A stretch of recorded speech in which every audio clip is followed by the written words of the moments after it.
What's going on, guys? Welcome back. FantasyTeamAdvisors.com, bringing home the bacon MLB DFS video. It is Sunday, May 21st, and we are back with a full slate we are going to break down. Hopefully you had a good Saturday. If you checked it out, we hit the 50 likes, which we are going to randomize a winner right now. If you don't know what I'm talking about because you're new, any video that we put out, if you like it, you subscribe to our channel, and you leave a comment. Any video that gets 50 likes, we'll throw all of the names from the comments into random.org, and the winner will receive a free MLB DFS package from us, brought to you by FantasyTeamAdvisors.com. So, all of the names are in here. We're going to randomize it 3 total times. The winner will be the person at the top on the 3rd time. So, let's get going. There's number 1. There's number 2, and the winner is Chops. Congratulations, Chops. You are the winner. Good luck to everyone. If this video gets 50 likes, we will do the same exact thing every single day. Also, another way to do it, be a subscriber, like the video. Tell me who's going to hit a home run, what inning they're going to hit it in, and let's just put the distance traveled just in case there is a tie, which we've had in the past, and it does go to the person who puts the distance in there. So super easy to do it. If this is your first time being here, welcome. Hopefully we have enough information to make you a better DFS player. If not, you can always go to FantasyTeamAdvisors.com, click on FTA Plus, sign up for $10. It'll be $10 until NFL season, so check that out. We have a lot of information to go over. So basically what we do is we're going to break down each game. So we're looking at the pitchers, how they've fared in the past, possibly how they've fared recently, and we'll move on from there and hopefully help you better, just build better lineups. If you do need a little bit more help, you can always sign up on the website because we have MLB tabs. So we have the BVPs, we have stolen bases, we have cheat sheet, we have our MLB betting odds, the ballpark rankings, optimal stacks, and then the batter trends for both Fanduel and DraftKings. So just kind of looking at this, we're going to jump into this. This game won't be on the slate. This is that, I believe, the early, Peacock game of the week, or whatever they call it now, one of the streaming services. So we're not going to really go much into it.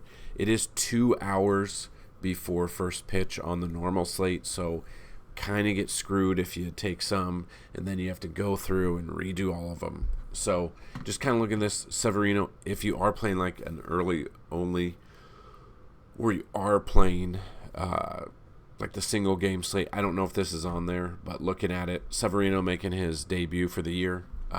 Hopefully he stays healthy. The Yankees have taken the first 2 games against the Reds. A lot of information we've gone with. Home runs. Had Rizzo yesterday, hit a home run yesterday. It was the extra innings, but it was there. Had Judge over 1.5 bases. I think he's 4 for 4. So just a huge day overall. I think that trend continues. The Yankees over the Reds. Hunter Green, yeah, he's got strikeout potential, but again, the Yankees are on right now. Everyone's hitting. Everyone's getting on base. Home runs. And this ballpark gives up a ton of runs. So, and we'll talk about that. So we'll look at the betting odds, and then we'll look at the ratings. Or we can look at the betting odds real quick. So just kind of looking. We have this sorted by implied runs, and just seeing that the implied runs are saying the White Sox are going to score the most amount of runs this week, or on this day, 5.24, where the Yankees are right behind them at 5.2. You can see the over-unders, and you can sort it by however you want it. Looking at that, it's kind of just building. We do have a couple of games with the Mets and the Guardians. We don't know what pitcher is going to pitch when, so this is something to pay attention to. I know Scherzer was supposed to pitch yesterday. It got rained out. Now there's 2 games. Which game will he pitch? One of the games will be on the slate. One won't, so don't get screwed over by that. So just kind of looking, just looking at all these in a thought process is whatever game Shane Bieber is pitching is projected to be the lowest amount of runs by the Mets, if Shane Bieber is in this slate, that is one that's a good way to look at, who we want as the pitcher. So the betting odds, they're all over here, MLB, and then betting odds. Same thing with ballpark ratings. So just looking at this, these are currently 2023 stats, and looking at this, you can see we do have one game that we're kind of looking at for rain. That's Seattle, Atlanta, and then kind of just looking out of all of these games, all of these stadiums. Busch Stadium has given up the most amount of runs. Overall, they've ranked 5. And then you got Jack Flaherty versus Clayton Kershaw. So you can look at that. You can see what batters have had success. You can see what batters have been on fire lately and build your lineups through here. So go all the way through. And then Globe Life, the most amount of runs. Wouldn't be surprised here because we're going to be looking at, once it gets hotter in Texas and more humid, the ball's going to fly out of there even more. So that is something to look at. So just look at through these. All of this is on the website, FantasyTeamAdvisors.com. So, looking at that, jumping into the first game, you got Detroit Tigers at the Nationals. You got Joey Wentz versus Josiah Gray. Wentz has never faced them before. Josiah Gray, 10 plate appearances, 333 batting average. So, looking at this, if you've been here before, you know that I'm a big proponent of let's look at a pitcher that's never faced anyone before and maybe take a flyer on him. GPP, I don't mind. Cash, I do mind. Problem is, Wentz, his last start against Seattle, 2.2 innings on May 14th, 8 fantasy points, 3 earned runs, 3 strikeouts. He's been very 8 fantasy points, and then the game before that against Cleveland, 32, and then the game before that, 9, and game before that, 29. The 9, 35, minus 10. So he's a very GPP tournament-only pitcher. I'm not trusting him at all. Probably avoiding him in cash. Probably won't have much exposure at all, but you could take a flyer on him just because it's the Nationals. But other than that, probably not what I'm looking at. And then the flip side of that, Josiah Gray, it's the Tigers. They're not that good of a team. Throw him in a GPP. I'm looking at both of these guys as tournament options. But I'll be very low owned, very, 1 or 2 lineups. That's basically it. And none of the bats jump out at me until the batter trends come out. None of those bats really jump out at me at all. I think you're safe to probably avoid this game completely, but it's up to you if you want to take a little flyer. Then you got the Diamondbacks at the Pirates. You got Merrill Kelly versus Roansy Contreras. Kelly, 38 plate appearances, 216 batting average against him, 13.2%. Strikeouts, and then Contreras, 19 plate appearances, 222 batting average, 31.6 here. So another one. There's just other better pitching options on the slate. Probably avoiding both of these in cash. But Merrill Kelly, his last start was against Oakland, so take that with a grain of salt. 9 Ks, 1 earned run, 55 fantasy points. Time before that against Miami, 24 fantasy points. A time before that against Washington, 58. So you can see there's kind of a trend. He hasn't faced the Pirates this year, but I don't mind him.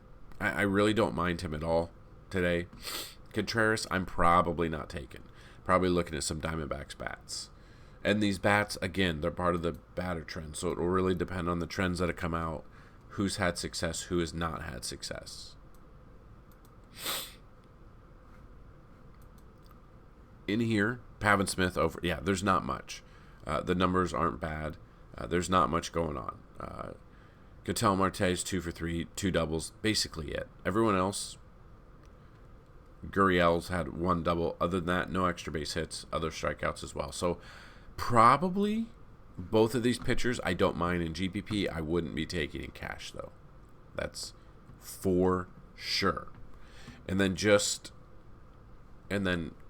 we can look at the batter trends at the end. This is yesterday's, but they're not going to be hugely different.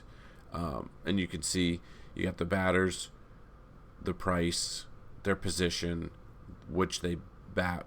And then you can see the opposing pitcher, the starting pitcher's hand, and then the last 50 WOBA, ISO, walk rate, K rate, and home run rate against like-handed players. So in that instance, just kind of looking, like a Rosarena here against a left-handed pitcher. His last 50, his WOBA was 573. I mean, he's been on fire this season. He hits left-handers well. So we got a lot of that information that we can go over at the end of this video. If you guys would like, if you find it helpful, let me know. So probably looking at Diamondbacks bats a little bit. Probably not looking at the Pirates bats. Not looking at Contreras. Maybe a little bit of Merrill Kelly. Then the Cubs at the Phillies. You got Justin Steele versus Taijuan Walker. Steele, 31 plate appearances, 259 versus Taijuan Walker, 56 plate appearances, 255 batting average. Now, it just depends on what player we're going to get. Steele has kind of come back down to earth a little bit. Does come into this game 6-1 record, which is good. 2.44 ERA, which is fantastic. But the Phillies just clobbered yesterday. We saw that. But that was Jameson Taillon. I was not on Taillon. I was all over the Phillies. I was all over Schwarber, and he hit a grand slam in the first inning. Yeah, I mean, I feel like it's probably going to be about the same type of game in this one. I see the Phillies going all over the Cubs again. Just kind of looking. Let's see if he's faced them. So Steele hasn't faced the Phillies this year, but he's coming off Houston 27. He had 8 strikeouts against Houston, but he gave up 5 earned runs. And then against St. Louis, 28 fantasy points, 3 strikeouts, 3 earned runs. Against Miami, 40 fantasy points, 4 strikeouts, 1 earned run. So he's either getting, almost double-digit strikeouts, or he's getting like 3 or 4. I just don't trust him enough against Philly. I don't trust Taijuan Walker a ton. Taijuan Walker, just kind of looking at this, 3-2 record, 6.53 ERA coming into this game. Against San Francisco, he lasted 0.2 innings, 1 strikeout, 4 earned runs, minus 7 points. At Colorado, 6 innings, 3 earned runs, only 3 strikeouts. So in Coors, he did pretty good, but he just hasn't. I don't trust him enough, especially at his price on both sides. So I'm probably avoiding both of these pitchers. I would look at the Phillies offense here. Really just depend. Schwarber's on fire. He hits lefties and righties well. Harper's there. Bryson Stott is there. Alec Boehm. Just depending on what Phillies bats there. I don't mind a Phillies stack here. Mariners at the Braves. This is that one that has the concerns for rain, so we'll kind of watch this. George Kirby against the Braves, 24 plate appearances, 217.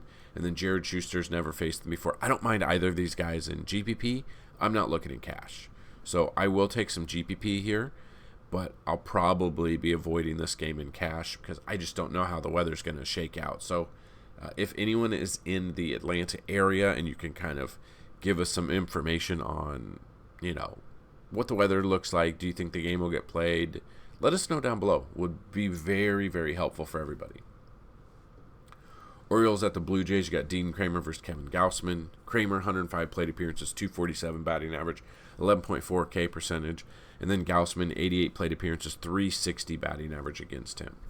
I don't trust Gausman. I know he had a pretty good game against the Yankees his last start, but Baltimore's hitting really well. Adam Frazier, 14 for 35, 3 doubles, batting 400. James McCann, 3 for 12. Seeing yesterday, Adam Frazier got into it with Alek Manoah on the mound. Alek Manoah just seems like he's a hothead. I don't know how to say it. He seems like he's trying to, if you remember Yordan Ventura back before he passed away, hothead for literally no reason. And then the whole John Schneider came out for the second time in the inning. Didn't realize he had to take his pitcher out. John Schneider, they're too busy. I believe they're too busy trying to make the Yankees Blue Jays a rivalry. He forgot how to manage in this series so far. I'm all over Baltimore here. James McCann, 3 for 12, so not much there. Other than that, the numbers, Adley's always on fire for me. Anytime we use Mountcastle, he's been on fire. So I'm loving it. Cedric Mullins, Mountcastle, Adley. I don't even mind Adam Frazier. If Adam Frazier starts, super cheap. Super cheap compared to the other ones. Probably not using Dean Kramer, though. I could see this being a high-scoring game. Just depends. I think Orioles come out on top, but anything can happen. We know that. Guardians at the Mets, 2 games. Tanner Bibby versus to be announced, and Shane Bieber versus to be announced. I really love Shane Bieber here. I know the numbers aren't the best. 44 plate appearance, 350, but according to Vegas, lowest score, the Mets to score the lowest amount of points on the slate against Shane Bieber. So I'm trying to see if Bieber's in this one. Let's see.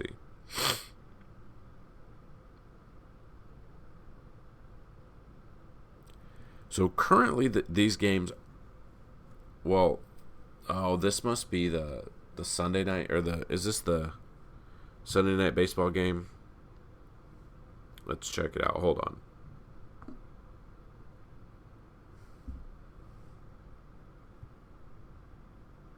I think, yeah, Guardian. Okay, so this game won't be on the slate because this is the ESPN Sunday night baseball game, and then we got Bibby here, which he's not even on like FanDuel right now. So I don't think this game's even going to be on the slate because it's one of the makeup ones. So this is probably not even on there because this game wasn't supposed to be there. So we can't even cover these 2 games. If you are playing like, sports betting or anything, I do like Bieber against the Mets. But yeah, this game's not going to be on the slate to play, and then neither is this on the main slate because it's the Sunday night game. So we'll just move on from these 2 games. We'll look at the Brewers at the Rays. You got Freddie Peralta versus Jalen Beeks. Peralta, 17 plate appearances, 188. So basically you've seen him one time through the order. Had success. But again, that's a lot to go over just because now Tampa Bay at home, like I said in yesterday's video, I don't know what's going on. I don't think they're cheating. They could be. They're just unbelievable at home, I guess. It is a terrible ballpark. But looking at this, it's really hard to want to take a pitcher against Tampa Bay. They can just put up a ton of runs. We know that. Peralta, I don't mind in GPP because he's been pretty good against them. He's a pretty good pitcher. Again, though, this is Tampa Bay at home, so maybe I'm looking at Peralta only at GPP and tournaments and not cash. Jalen Beeks, it just depends. Let's see how long. Let's see. Yeah, so Jalen Beeks is not a viable option. He's 6,800. He goes 1 inning, 2 innings. He's gone 2 innings max, or 3 innings one time. Other than that, yeah, he's an opener. You're not going to be using him unless somehow he's you could throw him in there as an opener because maybe he goes 3 or 4 innings, gets 6 or 7 strikeouts. He's super cheap, so then you can build around, especially on like DraftKings with another pitcher, stud pitcher you could put in there. But looking at this, he's going to go 1 to 2 innings, maybe 3 tops. And if the strikeouts aren't there, then we're kind of out. I mean, he's, the most amount of strikeouts he's had in a game is 3. So yeah, he's not a viable option. I will take some Peralta here in GPP, but I'm not taking any Beeks. Athletics at Astros, James Caprillion versus Framber Valdez. I'm not looking at Caprillion. I would look at the Astros stack here, and I would look at Valdez against Oakland. I would obviously like this game, and this if it's in Oakland because it's a big pitcher's park. But yeah, I'm taking the Astros bats, and I'm taking Valdez against Caprillion. I guess you could throw Caprillion in a GPP because people will be in the same mindset, but I don't trust Caprillion at all. Just looking at what he's done, he actually had a good game against Texas. 6 hits, 7 strikeouts, 37 fantasy points. And then other than that, 0.2 innings, 1 inning, 3.2, 2 fantasy points, -3, 3, 5, 11. So yeah, he's had one good game all year. And people might see that and take him. You could throw him in a tournament just in case, but I would be all over Houston and Valdez. Royals at the White Sox. Currently don't know who's pitching for Kansas City against Lance Lynn. Lance Lynn is very hit or miss. I think he's only a tournament option for me today, but they do have good options here because Kansas City's bad, but they could hit Lance Lynn. In his career against them, 135 plate appearances, 21.5 K percentage, 279 batting average. So I will take a flyer on Lynn in tournaments just because it's Kansas City, but don't be surprised if he does get hit. Dodgers at the Cardinals is next. You got Kershaw versus Flaherty. Kershaw making his second start after his mom passed away. Had a good game last time. I think he only went 4 innings, but he had like 8 or, let's see, what did he have? Kershaw is the most expensive pitcher on the slate. The Cardinals are 10-3 in their last 13. Kershaw went 4 innings, gave up 2 earned runs, 7 strikeouts, only 27 fantasy points. So he didn't go that far. He has faced St. Louis this year, though, back on April 29th. 7 innings, 2 hits, 9 Ks, got the W, 58 fantasy points. So he's had success against them. Whether or not, his mom did just pass away, so thought process, I don't know. I can't imagine pitching right now, but I don't mind him. And then the flip side, Flaherty, 93 plate appearances, 203 batting average. If you are taking batters against Kershaw, I know Nolan Arenado's had great success. Yeah, Paul Goldschmidt, 14 for 66. They obviously faced each other a ton when Goldie was in Arizona. So this is the thing. BVP plays a factor when, they've had 71 plate appearances or 73. When it's like 2 or 3 and, that's not a lot. Goldie's seen him a lot. 2 doubles, 3 home runs, has 14 hits. Arenado, 70 at-bats, 21 hits, 3 doubles, 5 home runs. So Arenado's been on fire lately, hitting home runs left and right, and he's had success against Kershaw. Kind of the same thing with Contreras, 28 at-bats, 7 hits, 2 home runs. So those are the ones that I would be looking at. Just because the plate appearances are there, BVP would play a factor when there's that many at-bats. Flip side of that, the Dodgers bats against Flaherty. Freddie Freeman's been on fire. Mookie Betts has been on fire. Mookie Betts has versatility in the infield or outfield, so love him when you're building your lineups. But yeah, no one's really seen a ton of him. Freeman, 6 for 16 with a home run. Jason Hayward, 4 for 20 with a double and a home run. Mookie's 1 for 3 with a home run. Chris Taylor 1 for 4 with a home run. So in that thought process, probably avoiding Flaherty, I would look at Kershaw and then probably some Dodgers bats. And if you're not going Kershaw, Arenado's a good spot. So is Goldschmidt. Rockies at the Rangers, Connor Siebold versus Andrew Heaney. Heaney, 74 plate appearance, 236. I don't mind Heaney at home. I would not use him in Colorado. And probably not going Siebold. I fully expect the same kind of Texas stack to dominate again today. I love Corey Seager here. I love Simeon a little bit, Nate Lowe, Josh Jung. I'm looking to diversify my Texas stack here at some way. I will have a lot of exposure to Texas as a stack. Marlins at the Giants. You got the Jesus Lizard versus Alex Wood. Luzardo, 30 plate appearances, 259. I do like this because it's in San Francisco, so I don't mind Luzardo here. Give me the Jesus Lizard.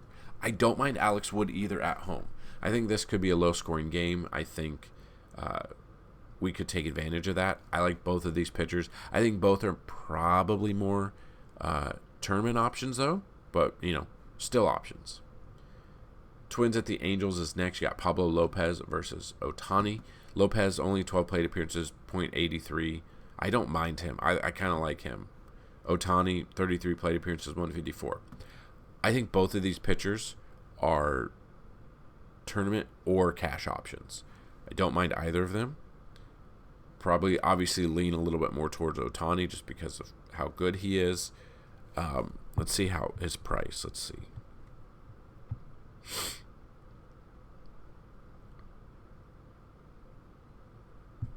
Well, what? Ohtani's not showing up on Fanduel. Is he? That's kind of weird. Oh, this must not be part of the main slate because it's 407. Must be only the afternoon slate, which would be odd. Yeah, there's only 11 games on the main slate. Yeah, you can't even use them. Can't even use this. So if you're playing like the afternoon slate, yeah, I wouldn't mind. But then the afternoon slate's going to be small, so pretty much only GPPs. And then same thing here. Red Sox at the Padres. Corey Kluber versus Michael Wacha. Kluber, 101 plate appearances, 286. If you're using for the afternoon slate, I'm not taking Kluber here. I'm looking at the Padres bats. Walker, 62 plate appearances, 321 batting average. Red Sox can hit. Obviously, this is a pitcher's park, though, so take that in consideration a little bit. Justin Turner, 6 for 14 with a double. Kike Hernandez, 6 for 16, a double and a home run. Devers, 1 for 7 with a home run. So probably if you are playing the afternoon slate, I would just look at offenses here. Probably the only 2 pitchers in the afternoon slate. Well, no. These 3 games are going to be, or these 1, 2, 3. These games will be in the afternoon slate. So obviously Ohtani is the number 1 pitcher in the afternoon slate, followed probably by Pablo. And then between these 2, and then I would be looking at the offenses in this game. Either a Red Sox stack or a Padres stack. Anyone that had success against Kluber? I mean, they've seen him a ton. Bogart's 8 for 32, 2 doubles. Nelson Cruz, 8 for 32, 3 doubles and 2 home runs. Rugi Odor, 10 for 22, 2 doubles, 3 home runs, if he's in there. So, yeah, definitely would be looking at stacking in this game, not pitching. Definitely bats here. And then take it with one of these 2 pitchers or these 2 pitchers. So that's basically the breakdown. I know it's kind of a jumbled one. It's a really weird day getting, Sundays. Now, Sundays are the day where a lot of catchers will rest. So when you build your lineups, make sure your catcher is in the game. It's just Sundays are the day of rest for catchers for whatever reason, or an off day for, position players that have been playing X amount of games in a row. So that's something I'd pay attention to. And then looking through that, I would be very careful. It's a weird slate because we had the rain out. Then you have the Sunday night game, which won't be on there. Then the 3 games in the afternoon, which aren't on the main slate. Only the all-day slate, which I never play the all-day slate. I only play the main slates. And then I will build around, some afternoon only or late game slates or whatever the day is. So just kind of look at the batter trends. However you want to. This is the last 50, 100, 150 at-bats. Randy Arozarena has been on fire. JD Martinez has been on fire. Salvador Perez has been okay. Josh Jung has been on fire all year.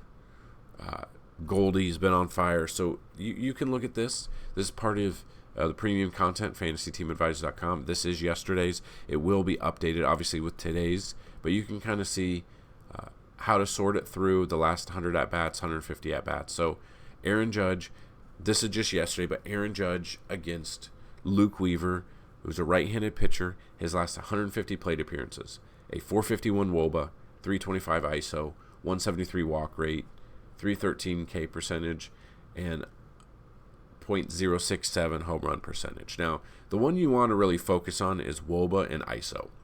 WOBA's high, so was ISO. Went 4 for 4 yesterday. Against Weaver, I think he had 2 hits, and then the rest were against the bullpen, which I believe were both right-handed pitchers. Mike Trout against a right-handed pitcher. Bryce Harper against Jameson Taillon, he had a good game. Freddie Freeman against Mikolas, he had a good game. Acuna's been on fire lately. Goldie's been on fire. Betts, Rizzo in, I think they said Rizzo is the only person ahead of Rizzo for home runs in Great American Small Park was Ryan Braun. He just hits really well there. So look for him to have another good game. I wouldn't be surprised. I know Hunter Green throws hard, but, harder you throw, further the ball goes. That's just physics. Luis Roberts been on fire.